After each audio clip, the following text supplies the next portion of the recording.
So the economy that the photographers constituted was a sharing economy. They exchanged this information and built this community in the spirit of a sharing economy. But when Yahoo bought Flickr, it was not just for the purpose of giving away more shareholder value. It was because Yahoo believed they could leverage value out of this sharing economy, producing economic value on top of the activity of these people participating in the sharing economy. So Yahoo would make money out of this community. Or think about this site in the United States called Yelp. Yelp is a site where people can give reviews of restaurants or hotels or anything else.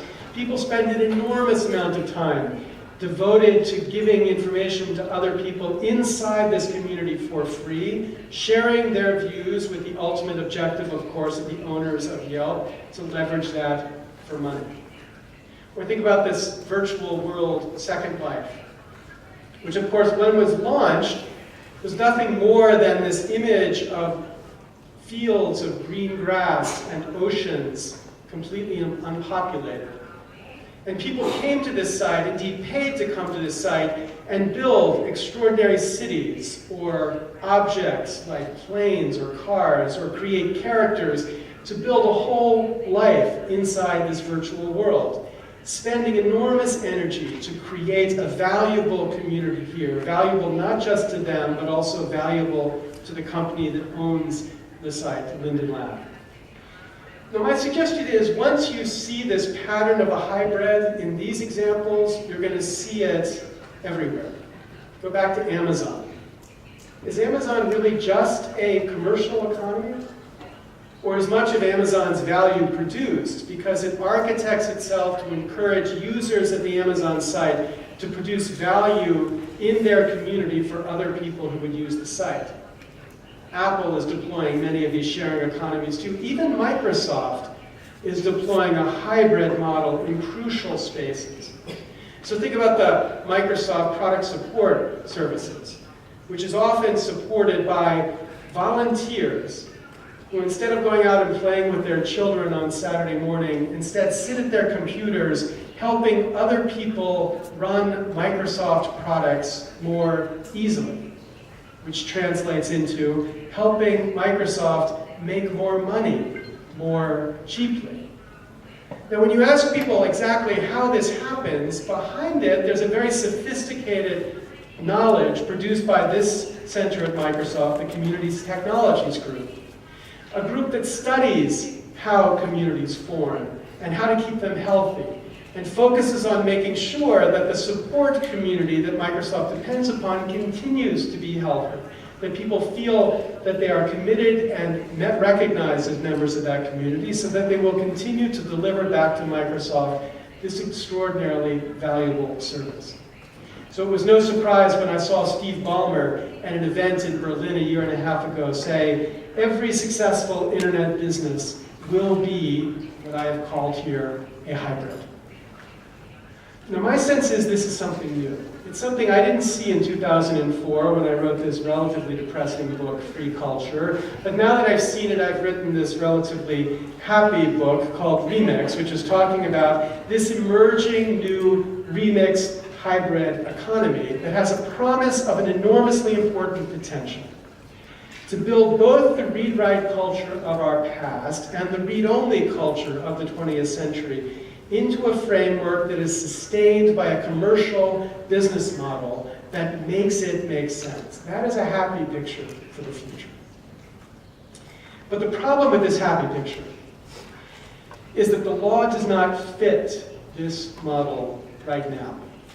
The law does not fit this picture of read-write and read-only sustained by these hybrid businesses. The law right now is very supportive of read-only culture, but the law rejects read-write culture. And this conflict weakens the potential for the hybrid to succeed. And why is it that there's this conflict?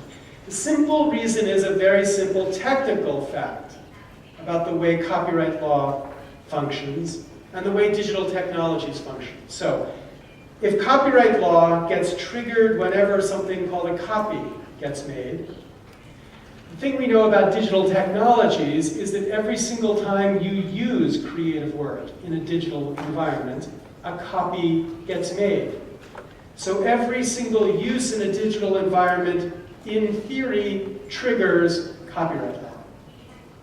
Now, it's extremely important to recognize how radical a change this is over the history of culture from the beginning of copyright law.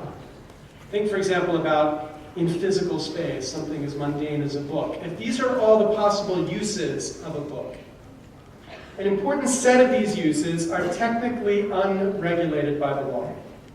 So, to read a book is not a fair use of the book, it's a free use of the book, because to read a book is not to produce a copy.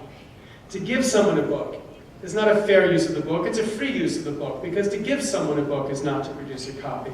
To sell a book in the United States is explicitly exempted from the regulation of copyright law, because to sell a book is not to produce a copy. To sleep on a book in no jurisdiction in the world is regulated by copyright law, because to sleep on a book is not to produce a copy. These unregulated uses are then balanced against a set of regulated uses, properly regulated uses, to create the incentives that creators need to produce great new work. So if you want to publish a book, you need permission from the copyright owner, because that monopoly is essential to give at least some authors the incentives they need to create great new works. And then in the American tradition, there's a thin sliver of exceptions called fair uses.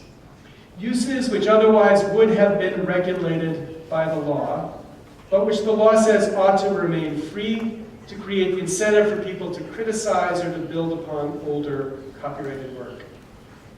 Enter the internet, where every single use of creative work produces a copy.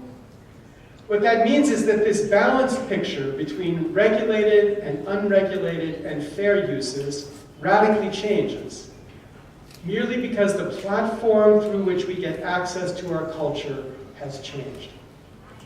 Now, what this means is that the law radically differently now supports the business model of the read-only culture. Because if the law is regulating copies, then it's giving, through technology and legal regulation, perfect control over every copy. At the same time, the law essentially rejects the practice of read-write culture, renders it illegal. So DJ Danger Mouse knew that he could never get permission to remix the Beatles' work. This kid, when he discovered he could wow Can for $218, then discovered it would cost over $400,000 to clear the rights to the music in the background of the video that he had shot. AMV sites are getting increasing numbers of takedown notices from lawyers whose clients do not like the fact that they've remixed the underlying music. And this is still my favorite example. I don't care what you think about Tony Blair. I don't care what you think about George Bush. I don't care what you think about the war. The one thing you can't say about that video is what the lawyers said when they were asked for permission to synchronize those images with that soundtrack. The lawyer said, no, you cannot have permission because, quote, it's not funny. So the point is that this picture is the picture the law gives us right now. Perfect model for read-only culture, devastating model for read-write culture, weakening the opportunity of the hybrid to flourish. Now we need to recognize a number of important points here. Number one, no one, at this place at least, ever thought about this. There was no ATM RICA Act, the act to massively regulate every creative act. This was the unintended interaction of two architectures of regulation, copyright law and digital technologies, unplanned by any government bureaucrat. Number two, we need to also recognize that there's a wide range of creative work out there. There's some work like this, some work like this, some work like this, and some work like this. Some of this work we can call professional, some of it might be amateur, some of it is copyright dependent, it depends on copyright to exist, some of it does not depend upon copyright to exist.